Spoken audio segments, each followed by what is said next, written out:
Welcome back to Under Oath. Today we have actor Teddy Sears. Teddy, can you hear me? I sure can. Can you hear me? I'm good. You know what I love about guys with a huge resume like you do? I can go through and pick and go, oh, I finally got my actor from Flash. I have been around. I was counting. This is my 25th year. I cannot believe I'm saying that. I hope I got 25 more in me. And I've been around the block. Yeah, I've been around the block. You know what cuts me up is when I was younger, my mother and I used to watch One Life to Live. And when I saw that in your resume, I'm going, okay, knock that one out too. I felt pretty good about that. That was my first job. I did almost 2 years on the show. That was 2001, 2002 in New York City. And when I say it was my first job, boy, I would shudder to go back and watch some of the stuff I did because I was just making it up as I went along. I had no training. I had no idea what I was doing. But I did learn some things, and I also learned that I needed to go back to school. If I were going to be serious about acting, I needed some training. And I didn't. I was a business major undergrad. Acting was not on my radar until I was 23. So yeah. That was my first one. Well, you got a degree in business management. So do you go to New York for the business job, or you go hoping that, hey, maybe?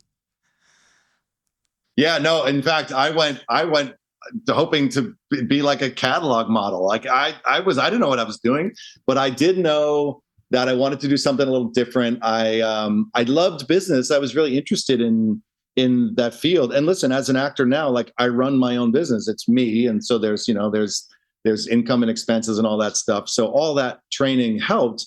But training, you know what I mean? Yeah. But then, no, I went to New York. I was 23. I lived in Hawaii after graduation. I was working on a snorkeling boat. I was totally kind of directionless, and some good friends. I moved back home to DC, and some good friends said, come up to New York for a weekend. And I went up and I just fell in love. It was like the pace of the city, as a 23-year-old was exactly what I needed. So I moved there, and a friend had a room to rent in his apartment. And I had met someone who introduced me to his modeling agent, and he said, yeah, if you move up here, I'll give you a chance. And this was November of 2000. And in December of 2000, this agent got a phone call from One Life to Live saying, hey, we have this, we need like a bartender, like a shirtless bartender for a Valentine's Day episode, couple lines, and I honestly, listen, I had a lot of stage fright. Like back then I did. And I just thought it would be a fun story to tell my grandkids. Like, oh, I went to an audition once when I lived in New York City. Like I was really just like on a lark. I went, I prepared for it, but my expectations were not so high, but I wanted the job, I guess. I don't know, but I got the job. And when I went to work, I absolutely fell in love. I don't know this. I fell in love during blocking, and blocking is like the first thing you do when you get there. You sort of stumble through the scene. So, okay, the camera's going to be here and you're going to stay in here. You're going to say your line here. It's all, you're just sort of tracing out. It's a blueprint, if you will, for what you're going to shoot. So something happened. I just looked around. The energy was crazy. And I just thought, I got to figure out a way to do this all the time. It was the weird, I never could have predicted it because I didn't do high school plays. I played sports. I liked watching TV, but like, I didn't want to act. But at that moment, I was like, I got to do this. How do I do this? And so, I ended up staying on the show for almost 2 years. One episode turned into, oh, we'll bring you back in a few weeks. And then they liked the story or something. I don't know. But I was back and I eventually signed a contract on the show. Then they fired me, I think, for being terrible. Honestly, for being terrible. Happens. And yeah, well, clearly I had a lot to learn. And I thought, yeah, if I'm serious about this, I need some training. I need some training. But you did the smart thing and went to school, though. You did get the training you needed to help you move into the other areas. And one thing I love about your acting is you are so fluid. You can go from hero to villain in like a second. And a lot of actors, they're stuck in certain people. But I mean, you are the best actor to do a flip on.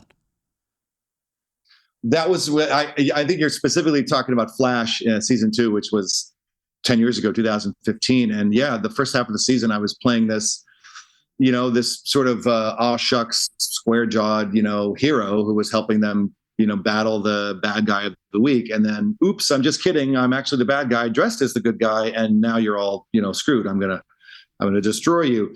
That was a real challenge for me. And I remember being very scared. I remember being very scared of, can I pull this off? And then I just began to try to make sense of who this guy was, and to not have it be such a mustache twirling, two-dimensional, oh, he's a bad guy because he's a bad guy. Well, yeah, but to him, he's not a bad guy. To him, there's a reason he's doing all these things, and justifiably or not, what is the thing that humanizes him and makes him believe that what he's doing is, whatever, right for him. So once I sort of landed on that, then I could try to dig into those kind of darker areas, if you will. And I still haven't been able to bring myself to watch it, if I'm being perfectly honest with you. I've never watched the stuff on The Flash. I've seen some clips, but I just, yeah, I'll get to it. Like when my son's old enough, I'm sure we'll watch it together. But it was solid. I know actors are very tough on themselves. I'm like I don't want to watch myself. Like we were in production while we were filming, and I don't think I wanted to get into my head, but also there was an element of,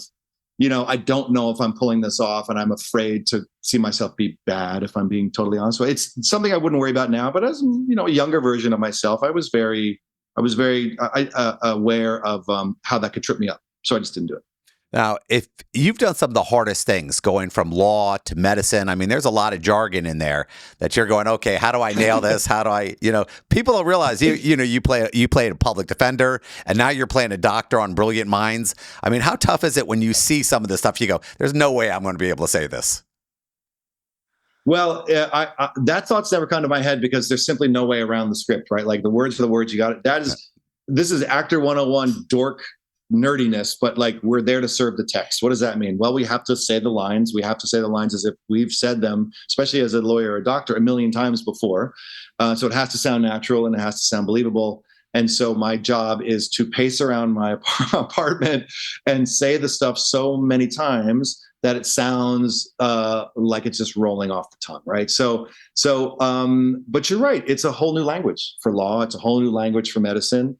I need to know what I'm talking about. So I'm constantly like, okay, like what does it mean when I say a dural arteria venous fistula? That's a line I remember from season 1, because I had to say it 10,000 times. And then like, well, what part of the body am I talking about here? So it's fun too, if I'm, being frank, it's fun because it keeps me on my toes, and I get to dig in and do some research, and get a little bit smarter. Maybe I don't know, but sound smarter at the very least. I'm also a trial attorney. I do stand up, and when I watch an actor try to do, these lines in court, and it never happens and everything else like that. Was there anything you did where you go, does this actually happen? Yeah, I want to say, I remember I was shooting the pilot of a Jim Belushi and Jerry O'Connell series called The Defenders, which was on CBS in 2000. I think it's 2009. And we got to series, and I was playing I was an attorney opposite Jim Belushi, and in the pilot, in like the finale of the pilot, I'm like delivering, the speech, and I like put my hand like on the rail, and I kind of like lean in, and I remember thinking like, would these guys lean on the rail, like lean over and talk to the jury that way? Like, I just remember trying.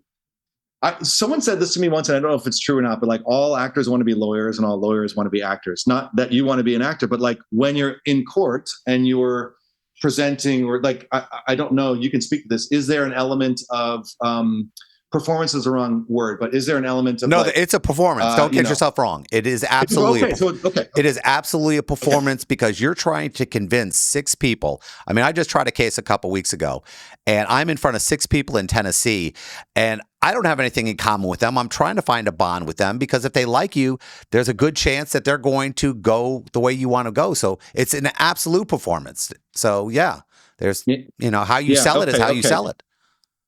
How you sell. And right. So we're up there trying to sell it, even though we're pretending to be in your actual shoes and in your actual field, selling it, trying to be believable, not slick, relatable, and not speak in too complicated verbiage.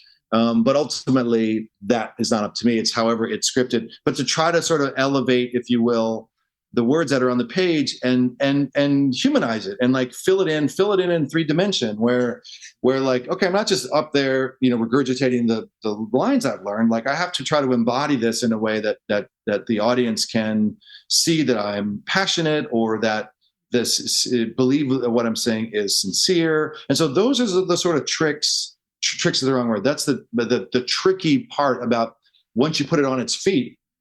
You can rehearse all day long, but then when you get to set, then there's lights, camera, jury.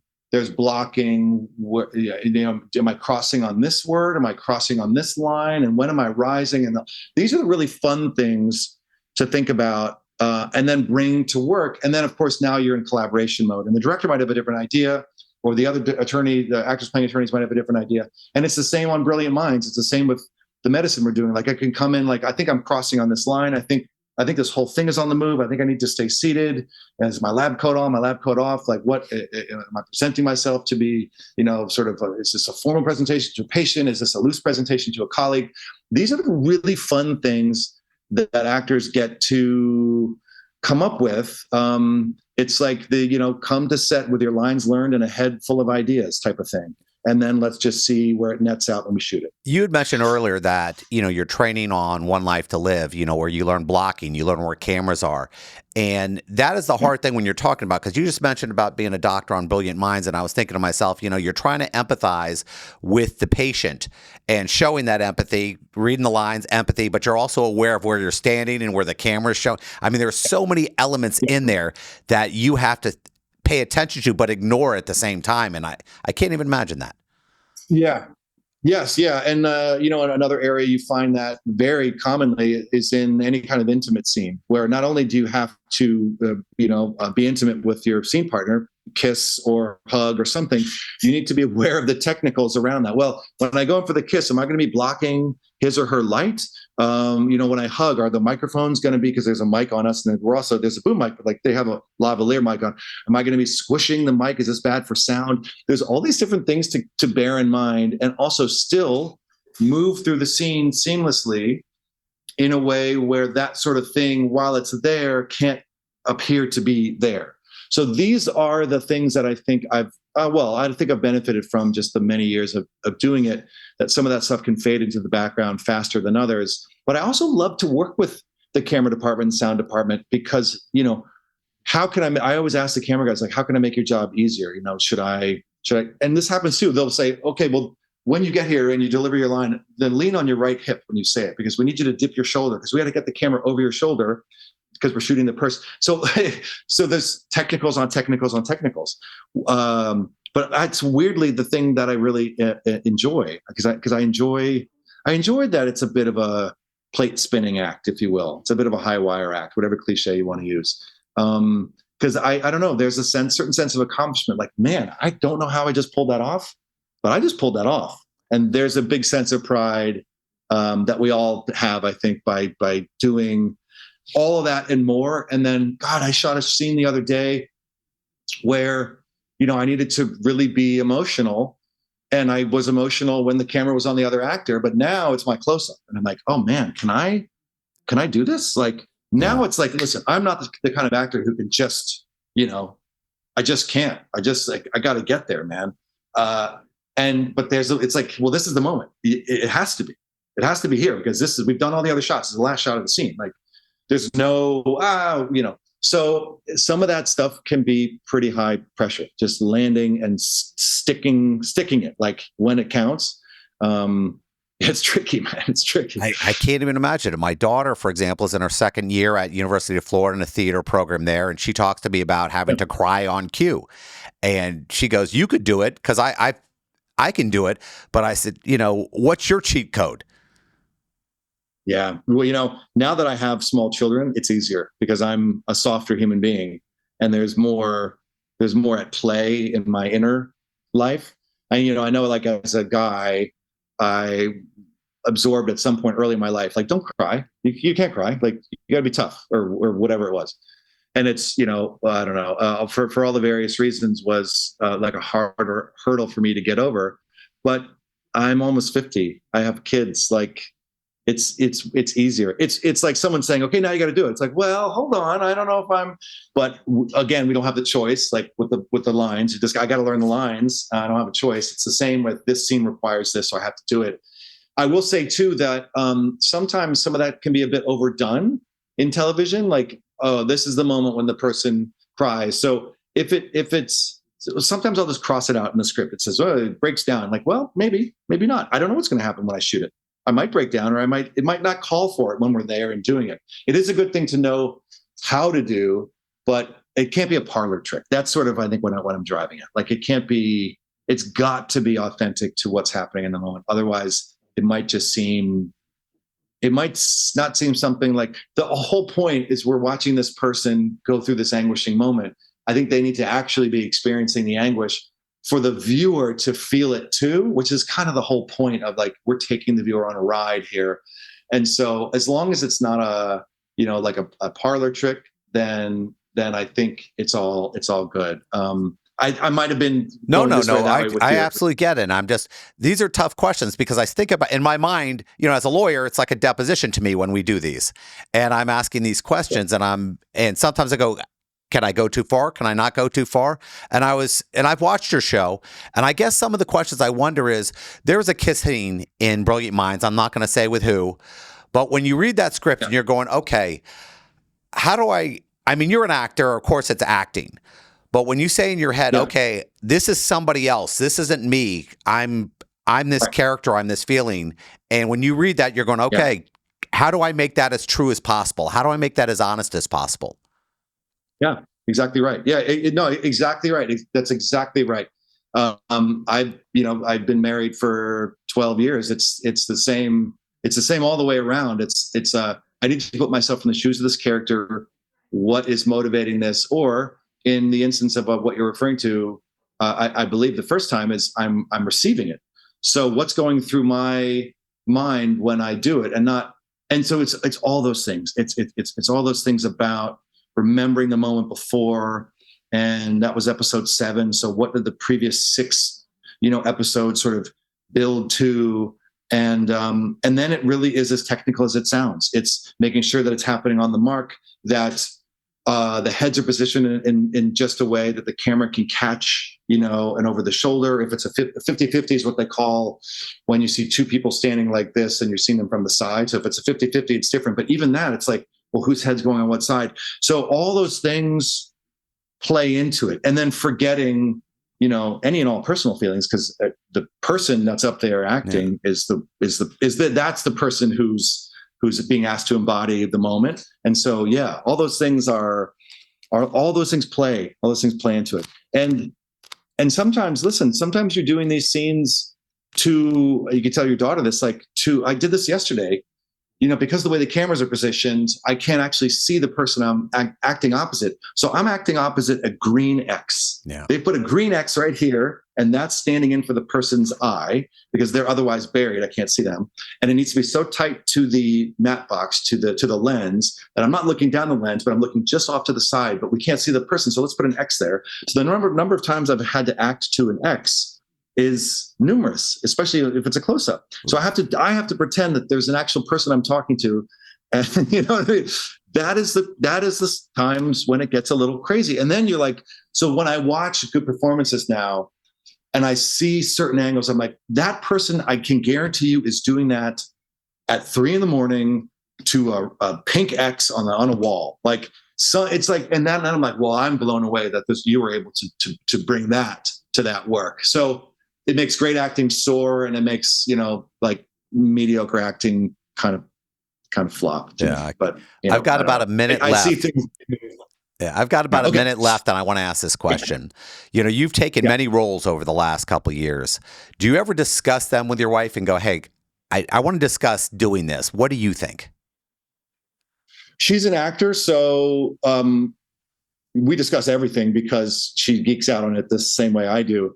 But it's never I was about to say a permission thing. It's the roles that I've been able to get. First of all, I feel like I'm lucky to get, because it's kind of hard to get work. The other conversation, of course, is like, well, where is this geographically going to shoot? Does this work for our family? And then, of course, the other is, here's the setup and the premise. By and large, it's not something that I'm like, hey, honey, listen, there's a lot of intimate stuff with this other person. How do you feel about it? It's I clue her in on everything, and I would hear her if she were like, yo, I don't know. But she's just as thrilled as I am for all these opportunities that I get. And it, of course, is good for our family. She's just so happy that I'm happy and get to do, what I consider on Brilliant Minds to be my dream job. I should probably think about, well, what else do I want to do? But I don't. I just hope we get to do this for years and years. And I guess I'll cross that bridge when I come to it. Well, I can't tell you how great this interview is. And just so you know, you played a solid villain in Flash. Don't worry about it. Oh, thank you. One day I'll bring myself, Okay. like when my son's like 8 or 9, I'm sure we'll watch it. But thank you very much. This is really fun. It's always fun to talk about career stuff. And I can forget how long I've been at it because there's been plenty of times I haven't felt all that, substantial, or not like I'm not worthy, but like, sometimes the phone doesn't ring for a while and you're like, do I stink? But I'm riding high on Brilliant Minds right now. We have such a good show. I'm really excited for folks to see it. I appreciate talking, Teddy. Look forward to talking again. Yeah, nice talking to you All too. Awesome, man. Okay, thanks for having me. Bye-bye.